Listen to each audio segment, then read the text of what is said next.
What's going on, guys? It's your boy Adjen back again for another Alchemy Stars video. And for today, it's the usual should you summon video, because after the maintenance on Thursday, we will be getting two new banners. And these banners are gonna be featuring 6-star Zarya and 6-star Antony. So, should you summon for them? TLDW, yes, they are both really darn good. Why are they good? Let us take a look at their full skill details that was released earlier.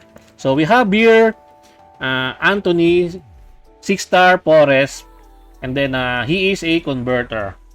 So this one is the his attack as 2,785 attack, 910 defense, 8,395 HP, which is pretty much on the low side for a converter, but yeah, it's a very low. It's pretty much the standard for a typical converter.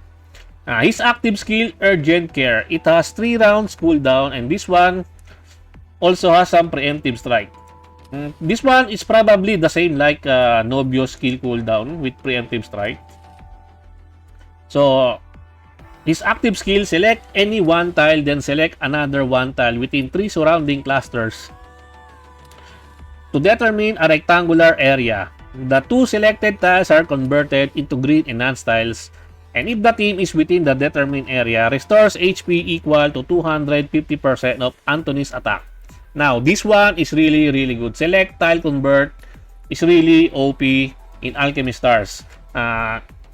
This one alone is already makes him a really good tile converter because of the ability for you to be able to select any tile you want. But it has some restrictions because this one you can only pick 2 tiles within 3 surrounding clusters, not a global selection, but 3 surrounding clusters is already pretty huge. It's almost a global map wide area.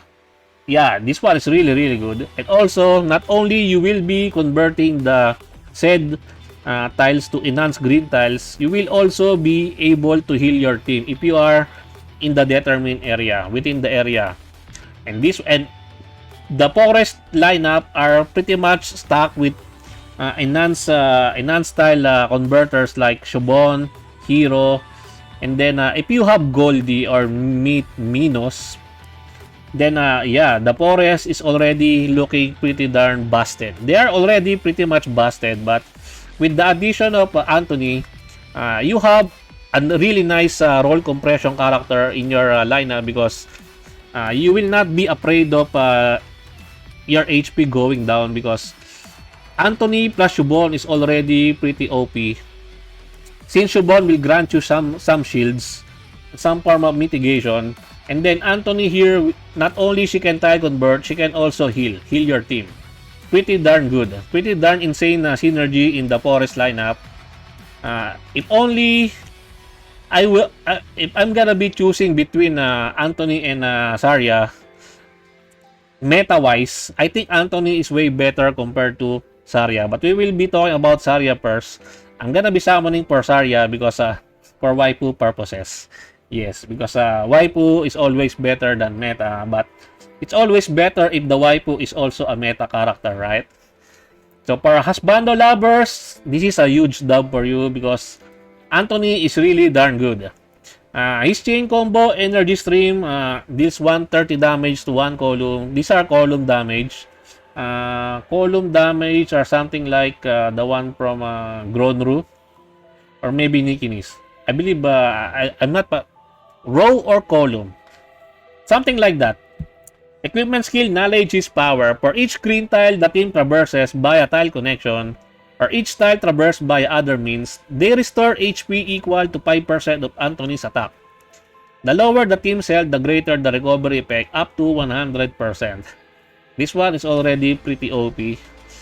Since you are traversing green tiles, especially when you're doing your burst, after your burst, your team is going to be in full health already. And this one also, the displacement includes teleportation of ally Aurorian's active skill, knocking back, pulling over caused by enemy skills, and the use of conveyor vortex. The teleportation is probably meant for characters like Zarya, because Zarya will also benefit from the enhanced style team in the Forest lineup. That is why the synergy of Antony in the Forest team is really darn good. He can fit in any types of team composition, in my honest opinion. He's really good. Probably one of the most OP support that we've gotten in Alchemy Stars as of now. Moving on, we have Zarya. Zarya is 6-star water tile converter. So the following stat only apply to fully upgraded Aurorials at max affinity. So 2,529 attack, 905 defense, and 8,303 HP. This one is much lower than Antony, the stats, but it's understandable since Zarya is a tile converter.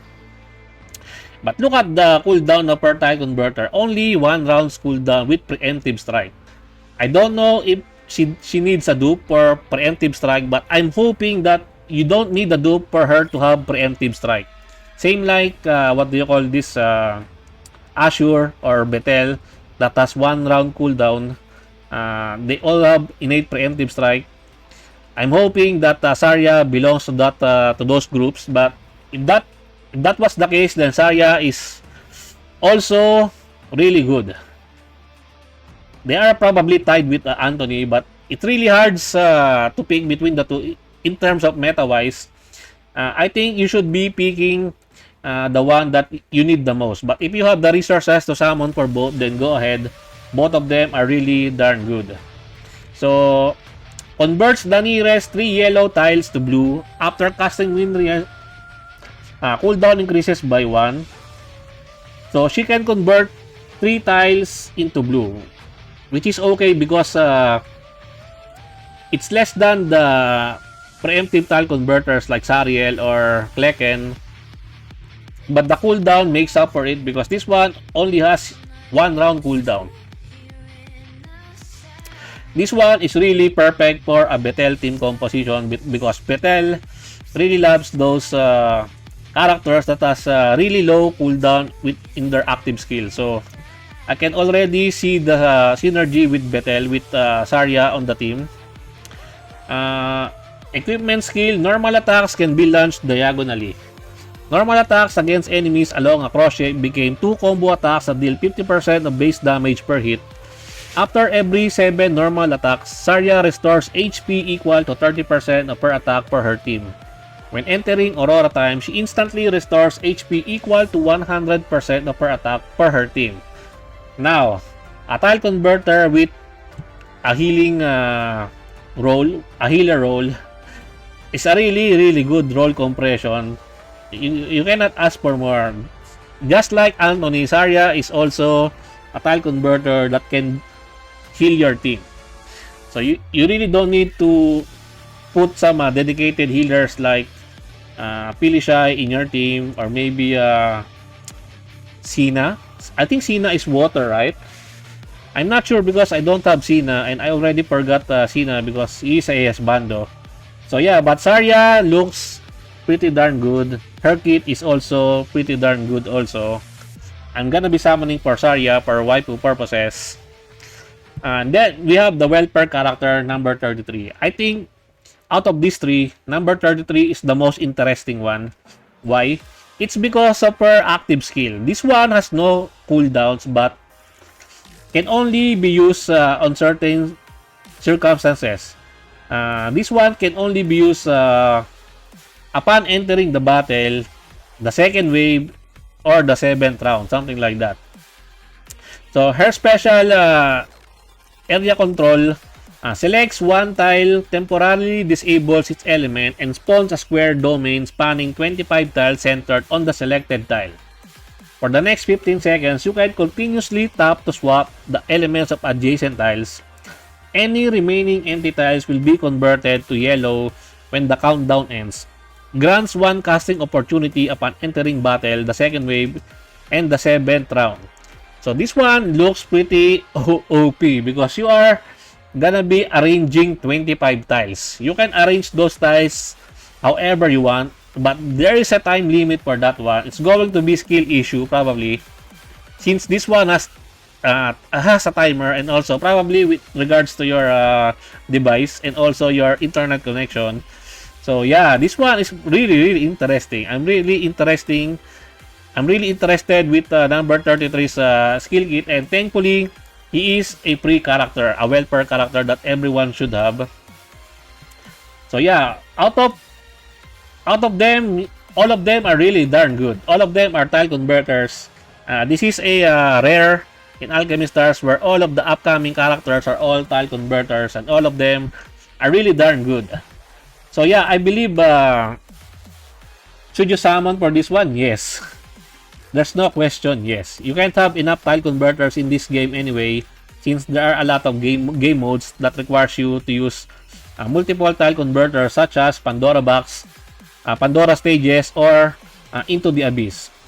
Well, there you go guys. That is my should you summon video for Zarya and Antony. Let me know your thoughts in the comment section down below. And I think that's it for me for today guys. I hope you enjoyed this video. Please leave a like and subscribe. I would really appreciate it if you could help me grow my channel more.